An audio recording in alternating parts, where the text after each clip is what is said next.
Happy Monday. All right, back on that exercise bike. Let's get it. Fitness is the first step to greatness. All right, if you have some questions, comments about life, entrepreneurship, startups, whatever, ask away and Klaus and I will answer them for you. All right, first question. What's your personal startup investment thesis?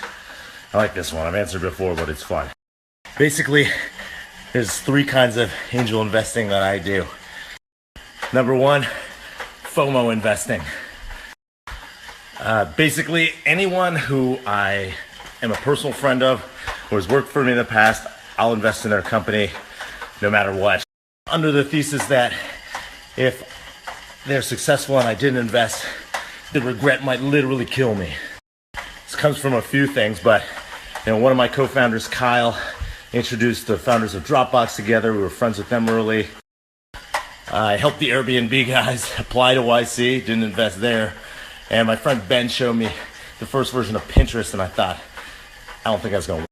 And now, obviously, those companies are super successful, and I have extreme, deep-rooted regret. I've been told by my smarter professional investor friends, I guess I'm a professional investor now, that's weird, but that this is a horrible strategy. So we'll see. Number two, it's what I call ego investing. And that's where I invest in something I don't know jack shit about, under the thesis that if it's successful, I'll look like a genius. One great example, Ginkgo Bioworks. I think it's a great company. They genetically engineer bacteria to produce useful compounds. But I gotta be honest, and when I invested, I basically knew nothing about the science. People might also say that this is also a bad strategy. And should be noted that I think I've net lost money doing this. So, okay, lastly, it's companies that I think have the potential to be a multi-billion-dollar company and make a lot of money.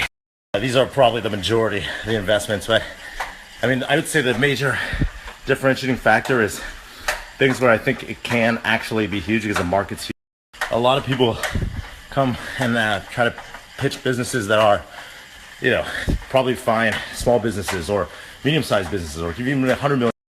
But the sad fact of it is that if it doesn't have the potential to be more than $1 billion, then as an angel investor, it's not really going to make a difference. So I'm really looking for founders who have a good insight into a huge market, and they're, dedicated to making something super big. Some of the markets I'm interested in are like enterprise software, verticalizing any form of industry software with, better software for industry, healthcare, robotics, building services for the developing world, cannabis. Some stats on my own personal investing. I've invested about $4 million over the past couple years of my own money in angel investing. And, I'll make it all back with Cruise. Outside of that, everything else is in place, so we'll see how it does. But we have been living in a huge tech bull market, so it remains to be seen whether I'm a good angel investor over the long, long run. All right, next question. What did your parents think when you first told them you weren't getting a real job? So Hammond and I started our first startup right out of college, and I think at that point they thought, my parents have been pretty entrepreneurial, and so they were like, go for it, you have nothing to lose. I think basically they were like, he graduated from his degree, so he can always get a job later. He probably thought I would fail. How do I feel about the lean startup methodology? I mean, it makes sense. Look, build things that your customers want. That's what we always say at YC. And you got to test your hypothesis. You got to iterate as quickly as possible. You should do that. Do it when you're first starting off, and then also do it once you have product market fit and you're testing new features. Always be getting feedback and data. All right, another question, another good one. What's the best way to motivate your team when things aren't going so well and you're on a tight deadline? So the thing I always like to do, and I got good feedback on, is you got to be transparent. Get people bought into what's happening, good and bad, and make sure you're authentic. The thing that you need to do is communicate what the goals are, what your short-term goals are, and why, and then let people understand why what they're doing fits into that goal and how what they're doing fits into that goal. And I think that's extremely important in motivating people. So another question, what is word of mouth the best kind of marketing? The king of viral. I think the best products are that people tell them each other about them, and word of mouth is how they spread. And all this virality bullshit is just an attempt to duplicate them. Would it ever be a good idea to charge customers for a private beta? If you're a product that ultimately is going to need to charge people, then yeah, you should charge them pretty soon. You don't have to charge them as much as you would eventually, but charge them something. Because people using your product for free when it's something that needs to be supported by them paying isn't actually a real test of whether they'll actually use it. How many international founders does YC accept every batch?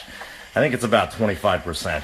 What are the moments in your life that have resulted in a tangible increase in happiness on a day-to-day?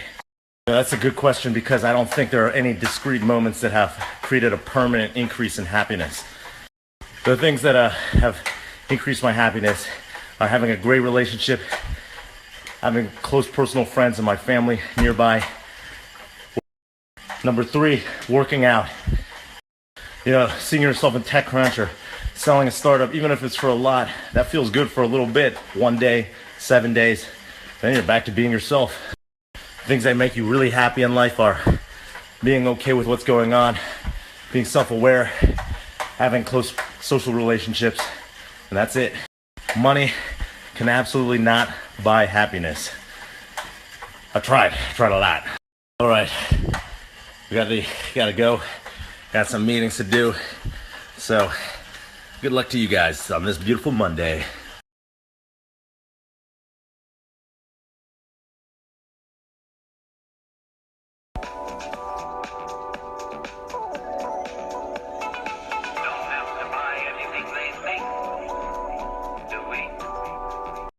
What up, Snaps? So I wanted to share something that took me years and years to realize, and I want to save you the time. Well, this is a little bit of a complicated one, so bear with me. It might not make that much sense at first.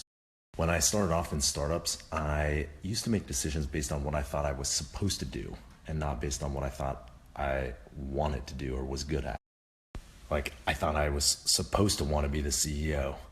Or I thought I was supposed to want to grow a big team and manage a lot of people and learn how to be a good manager. I was making decisions based on external validators and not actually looking inside myself and knowing what I was good at or what I wanted, to think about what I wanted. We started our company, Justin TV. We had 4 co-founders, and we kind of all got roles in the beginning based on what our pre-existing skills were. Michael was the business guy because he came from a finance background. So, he was the CEO. Emmett was the CTO because he was the first programmer. Kyle was the second programmer. So Kyle was the VP engineering, and I was like the worst programmer, so I was the product guy. And we ended up doing those jobs for 5 years without thinking, are we doing the right jobs? Because that's how we set off.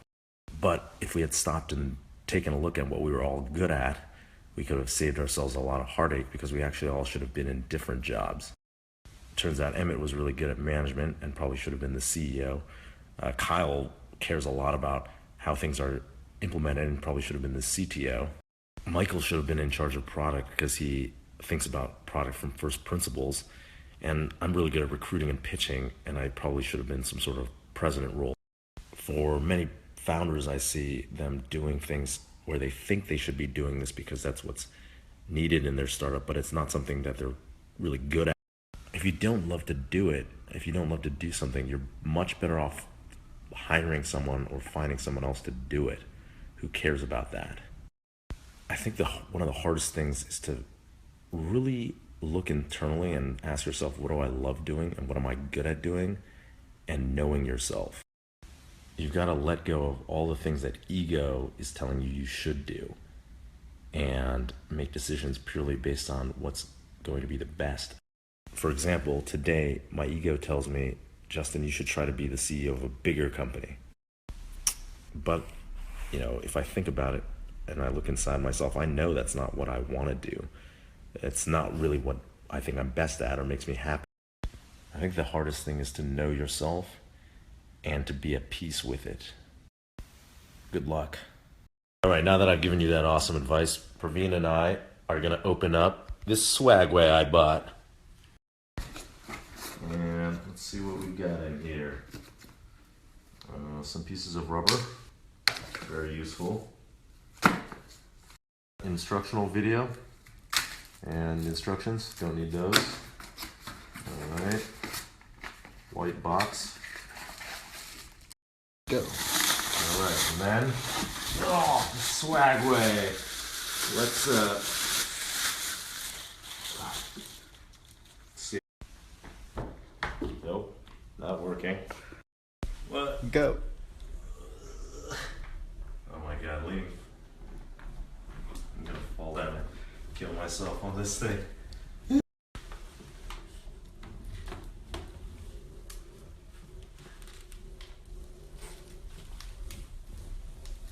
Go. Oh yeah. Oh yeah. I'm swagging.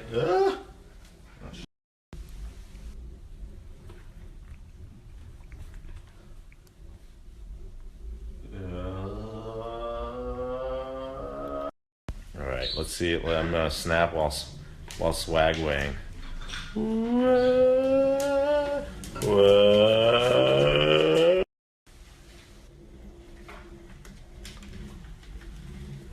this is an instruction. I know, instruction. They can provide a lot of instruction. Maybe we should open and show you guys what this looks like in action.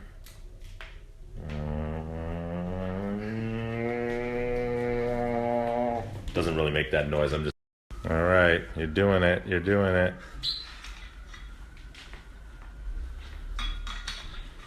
You're doing it. You're doing it. All right, keep going. Whack, whack, whack, whack, whack, na na na na na na, whack, whack, whack, whack. I feel like I can't do it and keep my face for it. I feel like I can only do it like. All right, snaps. So overall, I'm very satisfied with my purchase of the Swagway X1. Actually, the only thing that's a little unsatisfying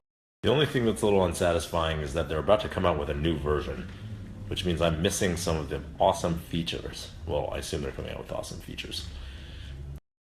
Overall, I give the Swagway 4 out of 5 Klauses.